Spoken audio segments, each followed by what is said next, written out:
Well, I apologize for the air conditioning being so cold and everything tonight.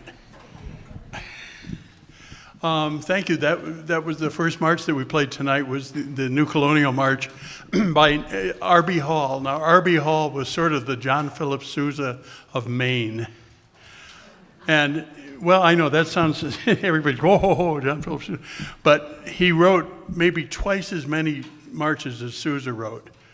And you would recognize a whole bunch of them, like Independencia, and there's a whole lot of marches by R.B. Hall that you wouldn't necessarily know, oh, that's R.B. Hall, like, Sousa, you can recognize, but there are just there's a lot of stuff, and they're all good marches. Okay, now we're going to move into our senior solos, and we've been looking forward to this all season, so this is going to be, really, I'm looking forward to it too. So here we go. So Anderson Brodeur is going to play the trombone for us.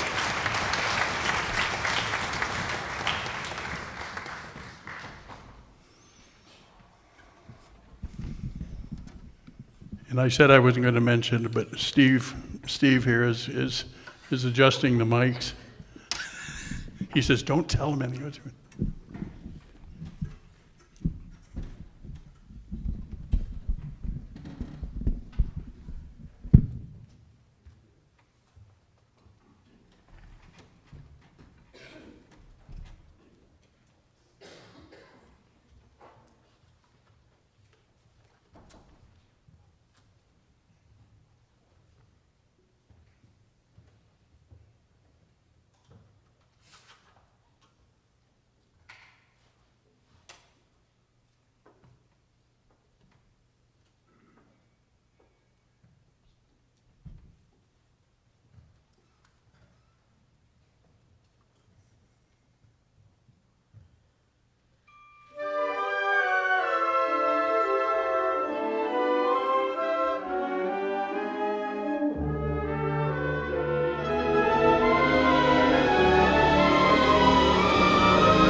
we'll take just a little bit of hiatus from the soloists to play a piece called Clarinet Escapade, which is it's an old-time bandstand favorite that features the clarinet section. And you'll see why I say tortured, because they have to work for a change. So, how deep am I getting myself in? Pretty deep, yeah.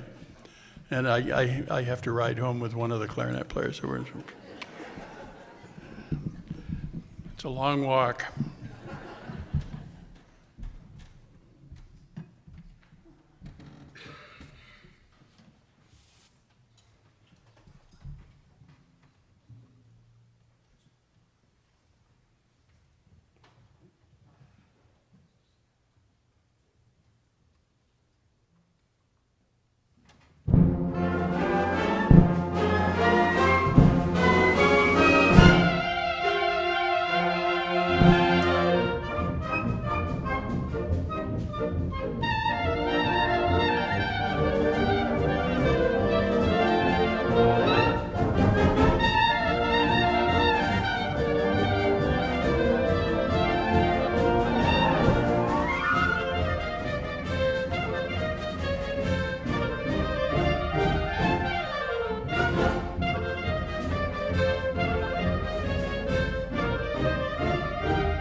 Told you it takes a lot of fingers.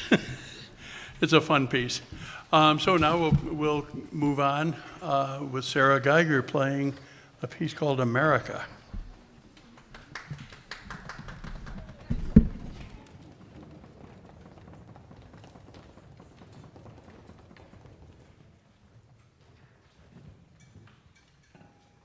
This was an America that was written by an immigrant with sort of a different feel for it, more of a jazz from the 1930s and 40s feel to America. This isn't the My Country 'Tis of Thee.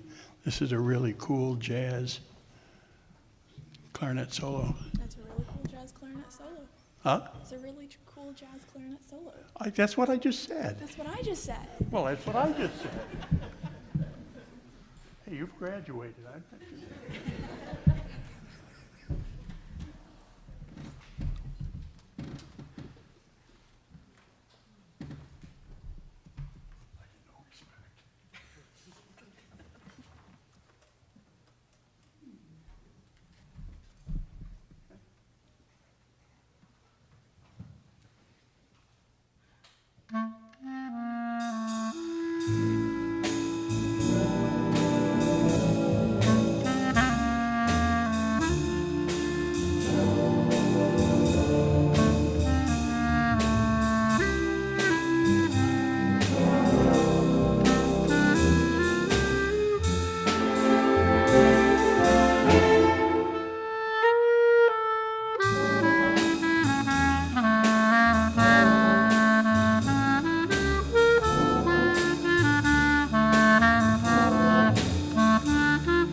And our last senior duet is Izabela Slone and Jill Valentino playing that old favorite Tico-Tico. So anybody that has a bucket of fruit that they can put on their head and dance around, feel free. Carmen Miranda did that. Who remembers Carmen? Me, that's okay. I see two hands. Well, God love you. I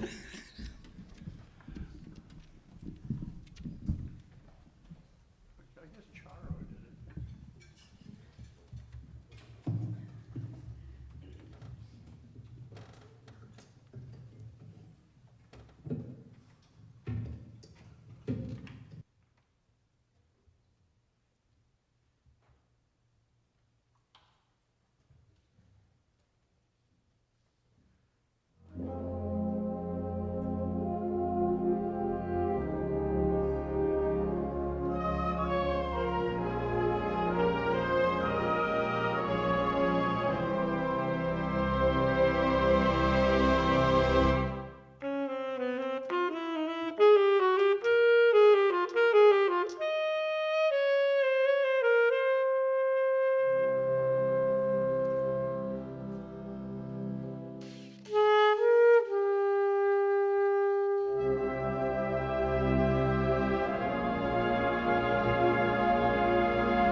you come up front, please?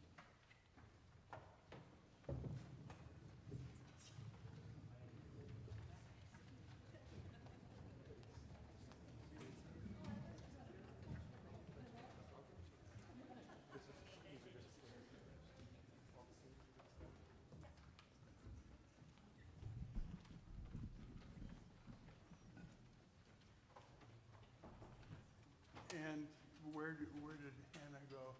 Hannah, are you there?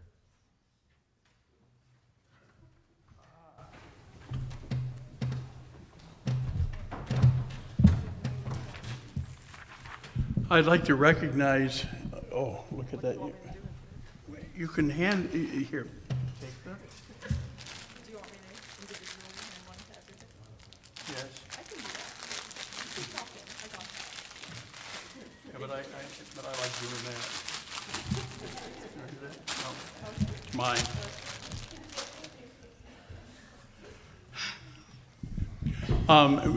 This has been, you know, a long trip for a lot of people here. How many of you have done this for 4 years? Just leave that here, leave those here. Thank you. Well, if anybody who's done this for 4 years has done over 200 pieces of music in 4 years, and that's music that's above and beyond the levels played at high school, and even some of it's, you know, college and professional level music. And so we're very proud to have had them here. As I've said before, we're, as far as I know, the only school-based community concert band, at least in the state that I know of, that we start as sort of an educational program and add on parents and add on teachers and add on community members, and it's developed into this wonderful thing that just keeps growing and growing and growing. The wonderful thing is that as people go through college and come back and have been in college and they come back and play when we play in June, and then they come back to live here and work here, they rejoin because it's here. Could everybody that's an alumnus stand up?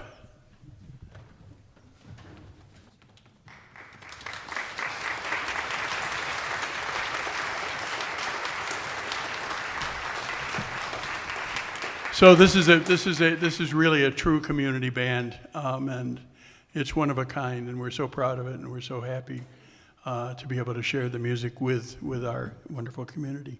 So I'm going to give a certificate to each one of these folks. If I don't fall, they moved my stairs, and I keep thinking I'm going to walk down them. I'd get there sooner. Anderson Brodeur. We got some of my, the Rose. Okay, Sarah Geiger. I said the name right. No, you didn't. I didn't? Oh, did the superintendent said it wrong? No. You said it right? Oh, then I apologize. I've been saying it that way for 4 years. Maddy Labosky, did I say that right? You did. I did this good. Did you spell it right? I did. Lucy Romeo. Izabela Slone. And Jill Valentino. Oh, yeah. Was it extra? No, that's okay. Would you just shove down just a little bit? Give everybody a hand.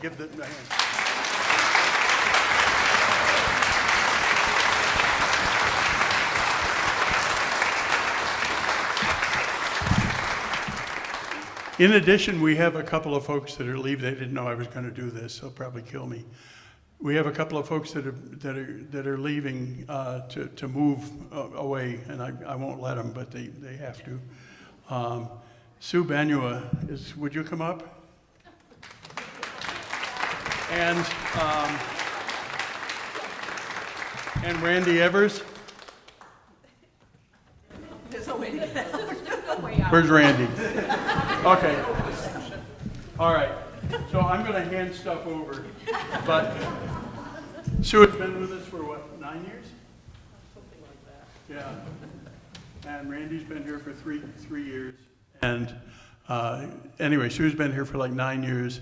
Randy's been here for 3 or 4 seasons, and we're sorry to see them go, but they too get this certificate of appreciation and life members in the Nashoba Symphonic Band.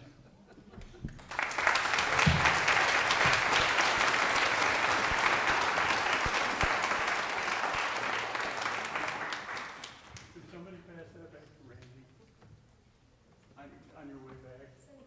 He's back there hiding.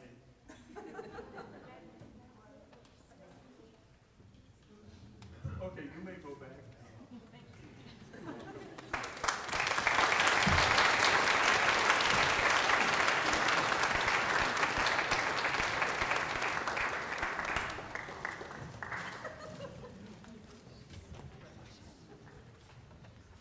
Oh my goodness. Well, we're going to conclude tonight's program with what us old timers in the band world call a war horse.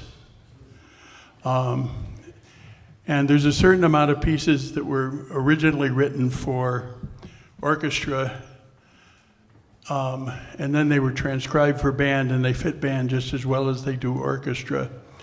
And the interesting thing is, and I may have mentioned this at some concert somewhere along the line, a lot of the earliest recordings of the classics, even Beethoven symphonies and Brahms symphonies, were made not by orchestras but by bands, because the recording equipment wouldn't pick up string sounds very well. So I don't know if you've seen the pictures of these microphones that are these like huge boxes that it just funneled down, and then the sound was reproduced the same way by going from little to big. But some of the earliest recordings that we have of the classics are Sousa's band and Arthur Pryor's band and the great Creator's band and W.C. Handy and all those bands. And we're going to play one of those tonight. It's the finale to Tchaikovsky's Fourth Symphony. The whole symphony is just glorious. Listen to it if you have a chance. It's just an incredible piece. But this is the finale, and there are band enthusiasts who will say that this is even better than the orchestra version, and I tend to think it is, because it's just fun to play. And we think you'll enjoy this and walk out of here ready to, I don't know, do something. But this is the finale to Tchaikovsky's Fourth Symphony.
think we have another one.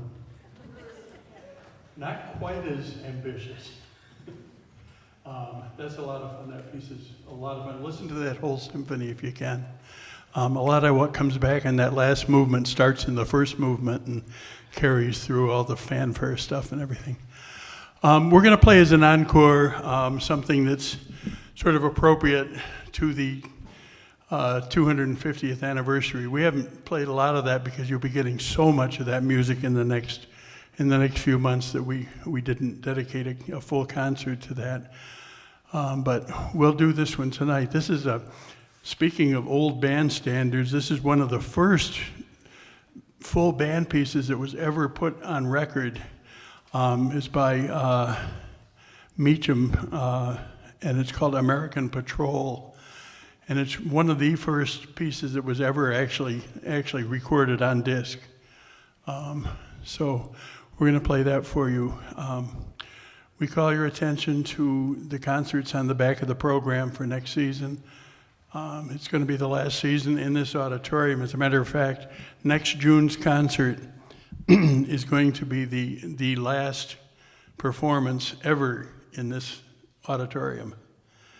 And they're going to be waiting outside with the bulldozers, just about, because they're going to be starting to take this down like almost immediately to end of school next year. But we're planning sort of an interesting program. We'll have three or four senior solos, but we're also going to do. Keeping in the vein of what we're doing now, we're going to do Tchaikovsky's 1812, and we're going to reprise the piece that was commissioned for the band, the Wolves of Nashoba. We'll be playing that again next June.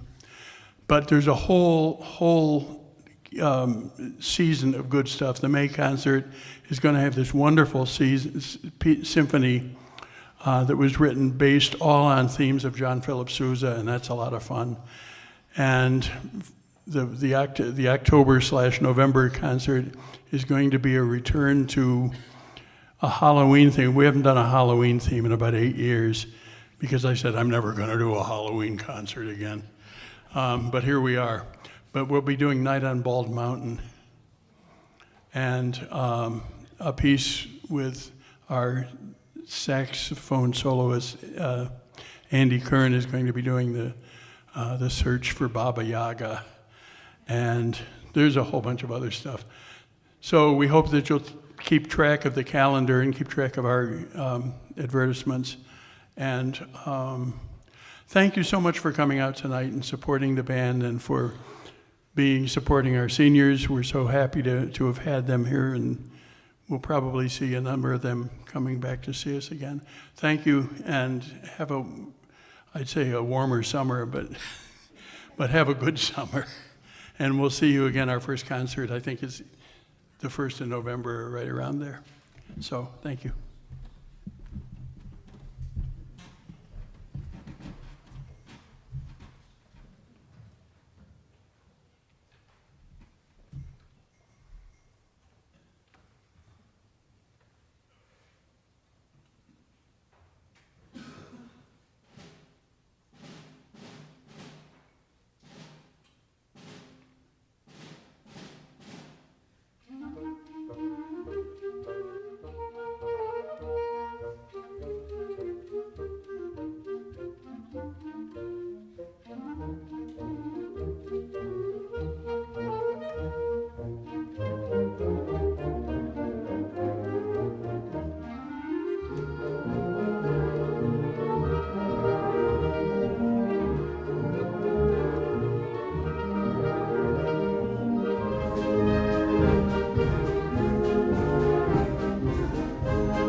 Thank you.